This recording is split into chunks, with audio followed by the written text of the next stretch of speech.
All right, good afternoon, guys, and happy Thursday. Today we're going to be getting into chapter 3 of Mice and Men. By the end of today, we'll already be almost halfway through this book. It is super short, actually, which makes it kind of perfect for the end of the year. So without further ado, I guess we'll go ahead and get started. We're going to be on page 38, and where this chapter begins, obviously where we left off, we have George and Lenny trying to adapt to living on this ranch. And what you'll kind of see in this chapter is really the conflict starts to kind of arise. You'll see the tension between Curly and Lenny kind of increase, among other things. It's pretty sad moments in this chapter, too. You'll see what I mean when we get there. I'll try not to spoil anything, but we're going to be going to page 50 today, so we'll go ahead and get going. Although there was an evening brightness showing through the windows of the bunkhouse, inside it was dark. Through the open door came the thuds and occasional clangs of a horseshoe game, and now and then the sounds of voices raised in approval or derision. Slim and George came into the darkening bunkhouse together. Slim reached up over the card table and turned on the tin-shaded electric light. Instantly the table was bright with light, and the cone of the shade threw its brightness straight downward, leaving the corners of the bunkhouse still in dusk. Slim sat down on a box, and George took his place opposite. "It wasn't nothing," said Slim. "I would have had to drown most of 'em anyways. No need to thank me about it." George said, "It wasn't much to you, maybe, but it was a hell of a lot to him. Jesus Christ, I don't know how we're going to get him to sleep in there. He'll want to sleep right out in the barn with them. We'll have trouble keeping him from getting right in the box with them pups." "It wasn't nothing," Slim repeated. "Say, you sure was right about him. Maybe he ain't bright, but I never seen such a worker. He damn near killed his partner, Buckland Bartley. There ain't nobody can keep up with him. God almighty, I never seen such a strong guy." George spoke proudly. "Just tell Lenny what to do, and he'll do it if it don't take no figuring. He can't think of nothing to do himself, but he sure can take orders." There was a clang of horseshoe on iron stake outside and a little cheer of voices. Slim moved back slightly so the light was not on his face. "Funny how you and him string along together." It was Slim's calm invitation to confidence. "Well, what's funny about it?" George demanded defensively. "Oh, I don't know. Hardly none of the guys ever traveled together. I hardly never seen two guys travel together. You know how the hands are. They just come in and get the bunk and work a month, and then they quit and go out alone. Never seem to give a damn about nobody. It just seems kind of funny a cuckoo like him and a smart little guy like you traveling together." "He ain't no cuckoo," said George. "He's dumb as hell, but he ain't crazy. I ain't so bright neither, or I wouldn't be bucking barley for my 50 and found. If I was bright, if I was even a little bit smart, I'd have my own place, and I'd be bringing in my corn crops, instead of doing all the work and not getting what comes up out of the ground." George fell silent. He wanted to talk. Slim neither encouraged nor discouraged him. He just sat back quiet and receptive. "It ain't so funny, him and me going around together," George said at last. "Him and me was both born in Auburn. I know it was Aunt Clara. She took him when he was a baby and raised him up. When his Aunt Clara died, he just came along with me out working. Got kind of used to each other after a while." "Hmm," said Slim. George looked over at Slim and saw the calm, godlike eyes fastened on him. "Funny," said George. "I used to have a hell of a lot of fun with him. Used to play jokes on him because he was too dumb to take care of himself. He was too dumb even to know he had a joke played on him. I had fun. Made him seem goddamn smart alongside of him. Why, he'd do any damn thing I told him. If I told him to walk over a cliff, over he'd go. There wasn't so damn much fun after a while. He never got mad about it neither. I beat the hell out of him, and he could have bust every bone in my body just with his hands. But he never lifted a finger against me." George's voice was taking on the tone of confession. "I'll tell you what made me stop that. One day a bunch of guys were standing around up on the Sacramento River. I was feeling pretty smart. I turns to Lenny and said, 'Jump in.' And he jumps. Couldn't swim a stroke. He damn near drowned before we could get him out. And he was so damn nice to me for pulling him out. Clean forgot I told him to jump in. Well, I ain't done nothing like that no more." "He's a nice fella," said Slim. Guy don't need no sense to be a nice fella. Seems to me sometimes it just works the other way around. Like a real smart guy, and he ain't hardly ever a nice fella. George stacked the scattered cards and began to lay out his solitaire hand. The shoes thudded on the ground outside. In the windows, the light of the evening still made the window squares bright. I ain't got no people, George said. I seen the guys that go around on the ranches alone. They ain't no good. They don't have no fun. After a long time, they get mean. They get wanting to fight all the time. Yeah, they get mean, Slim agreed. They get so they don't want to talk to nobody. Of course, Lenny's a goddamn nuisance most of the time, said George. You get used to going around with a guy and you can't get rid of him. Well, he ain't mean, said Slim. I can see Lenny ain't a bit mean. Of course he ain't mean, but he gets in trouble all the time because he's so goddamn dumb. Like what happened in Weed. He stopped. Stopped in the middle of turning over a card. He looked alarmed and peered over at Slim. He wouldn't tell nobody.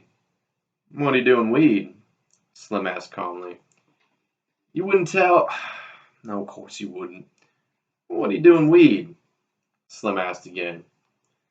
Well, he's seen this girl in a red dress. Dumb bastard like he is, he wants to touch everything he likes. Just wants to feel it. So he reaches out to feel this red dress, and the girl lets out a squawk, and that gets Lenny all mixed up. And he holds on because that's the only thing he can think to do. Well, this girl squawks and squawks. I was just a little bit off, and I heard all the yelling, so I comes a running. And by that time, Lenny's so scared, all he could think to do was just hold on. I socked him over the head with a fence picket just to make him let go. He was so scared he couldn't let go of that dress. He's so goddamn strong, you know. Slim's eyes were level and unwinking. He nodded very slowly. And so what happened? George carefully built in his line of solitaire cards. Well, that girl rabbits in and tells the law she's been raped. The guys in Weed stuck a party out to lynch Lenny. We sit in an irrigation ditch underwater all the rest of that day. Got in our heads sticking out from the side of the ditch. And then now we scrammed out of there. Slim sat in silence for a moment. Didn't hurt the girl none, huh? He asked finally. Hell no, he just scared her. I'd be scared too if he grabbed me. But he never hurt her. He just wanted to touch that red dress like he wants to pet them pups all the time. He ain't mean, said Slim. I can tell a mean guy a mile off. Course he ain't. He'll do any damn thing Lenny came in through the door. He wore his blue denim coat over his shoulders like a cape, and he walked hunched way over. Hi, Lenny, said George. How do you like the pup now? Lenny said breathlessly, He's brown and white just like I wanted. He went directly to his bunk and lay down and turned his face to the wall and drew up his knees. George put down his cards very deliberately. Lenny? He said sharply. Lenny twisted his neck and looked over his shoulder. Huh? What do you want, George? I told you you couldn't bring that pup in here. What pup, George? I ain't got no pup. George went quickly to him, grabbed him by the shoulder, and rolled him over. He reached down and picked the tiny puppy from where Lenny had been concealing it against his stomach. Lenny sat up quickly. Give him to me, George. George said, You get right up and take this pup back to the nest. You gotta sleep with his mother. You want to kill him? He was born last night and you take him out of the nest. You take him back or I'll tell Slim not to let you have him. Lenny held out his hands pleadingly. Give him to me, George. I'll take him back. I didn't mean no harm, George. Honest, I didn't. I just want to pet him a little. George handed the pup to him. All right, you get him back there quick, and don't you take him out no more. You'll kill him the first thing you know. Lenny fairly scuttled out of the room. Slim had not moved. His calm eyes followed Lenny out the door. Jesus, he said. He's just like a kid, ain't he? Sure, he's like a kid. There ain't no more harm in him than that kid neither, except he's so strong. I bet he won't come in here to sleep tonight. He'll sleep right alongside that box in the barn. Well, let him. He ain't doing no harm out there. It was almost dark outside now. Old Candy the swamper came in and went into his bunk. Behind him struggled his old dog. Hello, Slim. Hello, George. Didn't either of you play horseshoes? I don't like to ever play at night, said Slim. Candy went on. Either you guys got a slug of whiskey? I got a gut ache. I ain't, said Slim. I'd drink it myself if I had any. I ain't got a gut ache neither. Got a bad gut ache, said Candy. Them goddamn turnips gave it to me. I know they was going to before I ever ate them. The thick-bodied Carlson came in, came in out of the darkening yard. He walked on the other side of the bunkhouse and turned on the second shaded light. "Darker than hell in here," he said. "Jesus, how the nigger can pitch shoes." "He's pretty good," said Slim. "Damn right he is," said Carlson. "He don't give nobody else a chance to win." He stopped and sniffed the air, and still sniffing, looked down at the old dog. "God almighty, that dog stinks. Get him out of here, Candy. I don't know how nothing that stinks as bad as an old dog. You gotta get him out." Candy rolled to the edge of his bunk. He reached over and patted the ancient dog, and he apologized. "I've been around him so much I've never noticed how he stinks." "Well, I can't stand him in here," said Carlson. "That stink hangs around even after he's gone." He walked over him with his heavy-legged stride and looked down at the dog. "Got no teeth," he said. "He's all stiff with rheumatism. He ain't no good to you, Candy. And he ain't no good to himself. Why don't you shoot him, Candy?" The old man squirmed uncomfortably. "Well, hell, I've had him so long. Had him since he was a pup. I herded sheep with him," he said proudly. "You wouldn't think to look at him now, but he was the best damn sheepdog I ever seen." George said, "I seen a guy on Wee that had an Airedale that could herd sheep. Learned from the other dogs." Carlson was not to be put off. "Look, Candy, this old dog just suffers himself all the time. If you was to take him out and shoot him right in the back of the head." This was so awful. He leaned over and pointed. "Right there. Why, he'd never know what hit him." Candy looked about unhappily. "No," he said softly. "No, I couldn't do that. I had him too long." "You don't have to be no fun," Carlson insisted. "And he stinks to beat hell. Tell you what, I'll shoot him for you. Then it won't be you that does it." "I'll never put you down, Candy. Don't you worry." "Never. You can get stinky. I wouldn't even care." Candy threw his legs off his bunk. He scratched the white stubble whiskers on his cheek nervously. "So used to him," he said softly. "I had him from a pup." "Well, you ain't being kind to him keeping him alive," said Carlson. "Look, Slim's bitch got a litter right now. I bet Slim would give you one of them pups to raise up, wouldn't you, Slim?" The Skinner had been studying the old dog with his calm eyes. "Yeah," he said. "You can have a pup if you want to." He seemed to shake himself free for speech. "Carl's right, Candy. That dog ain't no good to himself. I wish somebody'd shoot me if I got old and crippled." Candy looked helplessly at him, for Slim's opinions were law. "Maybe it'd hurt him," he suggested. "I don't mind taking care of him." Carlson said, "The way I'd shoot him, he wouldn't feel nothing. I'd put the gun right there." He pointed with his toe. "Right back of the head. He wouldn't even quiver." Candy looked for help from face to face. It was quite dark outside by now. A young laboring man came in. His slumping shoulders were bent forward, and he walked heavily on his heels as though he carried the invisible grain bag. He went to his bunk and put his hat on his shelf.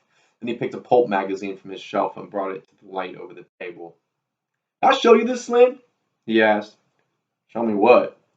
The young man turned to the back of the magazine, put it down on the table, and pointed with his finger. "Right there, read that." Slim bent over him. "Go on," said the young man. "Read it out loud." "Dear Editor," Slim read slowly. "I read your mag for 6 years, and I think it's the best on the market. I like stories about Peter Rand. I think he's a winged ding. It was more like the Dark Rider. I don't write many letters, just thought I'd tell you I think your mag is the best dime's worth I ever spent." Slim looked up questioningly. "What do you want me to read that for?" Whit said, "Go on, read the name at the bottom." Slim read, "Yours for success, William Tenner." He glanced up at Whit again. "What do you want me to read that for?" Whit closed the magazine impressively. "Don't you remember Bill Tenner? Worked here about 3 months ago." Slim thought. "Oh, little guy?" he asked. "Drove a cultivator?" "That's him," Whit cried. "That's the guy." "You think he's the guy that wrote this letter?" "I know it. Bill and me was in here one day. Bill had one of them books that just come. He was looking in it and he says, 'I wrote a letter. Wonder if they put it in the book.' But it wasn't there. Bill says, 'Maybe they're saving it for later.' That's just what they done. There it is." "Guess you're right," said Slim. "Gotta write the book." George held out his hand for the magazine. "Hey, let's look at it." Whit found the place again, but he did not surrender his hold on it. He pointed out the letter with his forefinger, and then he went to his box shelf and laid the magazine carefully in. I wonder if Bill's seen it, he said. Bill and me worked in that patch of field peas, run cultivators, both of us. Bill was a hell of a nice fellow. During the conversation, Carlson had refused to be drawn in. He continued to look at the old dog. Candy watched him uneasily. At last, Carlson said, "You want me to? I'll put that old devil out of his misery right now and get it over with. Ain't nothing left for him. Can't eat, can't see, can't even walk without hurting." Candy said hopefully, "You ain't got no gun." "The hell I ain't got a Luger. It won't hurt him none at all." Candy said, "Maybe tomorrow. Let's wait till tomorrow."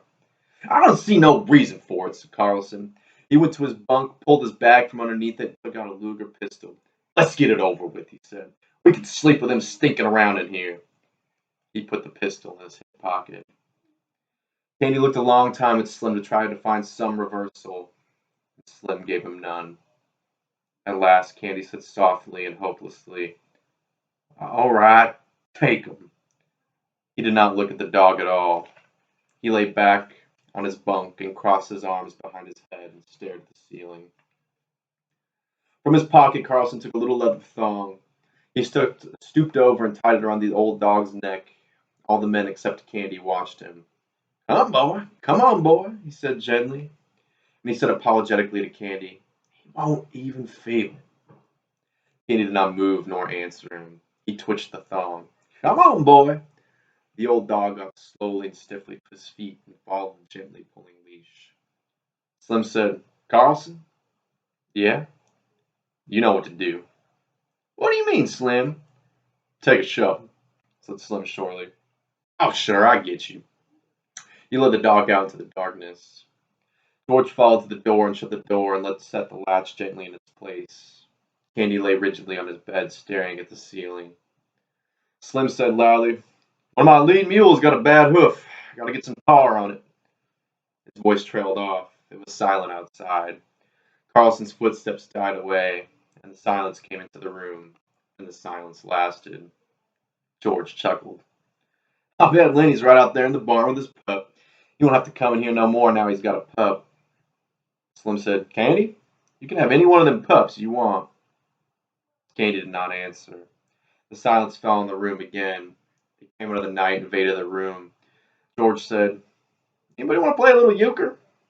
"I'll play a few hands with you," said Whit. They took places opposite each other at the table under the light, but George did not shuffle the cards. He rippled the edge of the deck nervously, and the little snapping noise drew the eyes of all the men in the room, so he stopped doing it. The silence fell on the room again. A minute passed, another minute. Candy lay still, staring at the ceiling. Slim gazed at him for a moment, and then looked down at his hands. He subdued one hand with the other and held it down. There came a little gnawing sound from under the floor, and all the men looked down toward it gratefully. Only Candy continued to stare at the ceiling. "Sounds like there's a rat under there," said George. "We ought to get a trap down there." Whip broke out. "What the hell's taking him so long? Lay out some cards, won't you? We ain't going to get no euchre play this way." George brought the cards together tightly and studied the backs of them. The silence was in the room again. A shot sounded in the distance. The men looked quickly at the old man. Every head turned toward him. For a moment he continued to stare at the ceiling, and then he rolled slowly over and faced the wall and lay silent. It's like the saddest thing, isn't it? Oh, God, I hate reading this part. I hate reading this part. George shuffled the cards noisily and dealt them.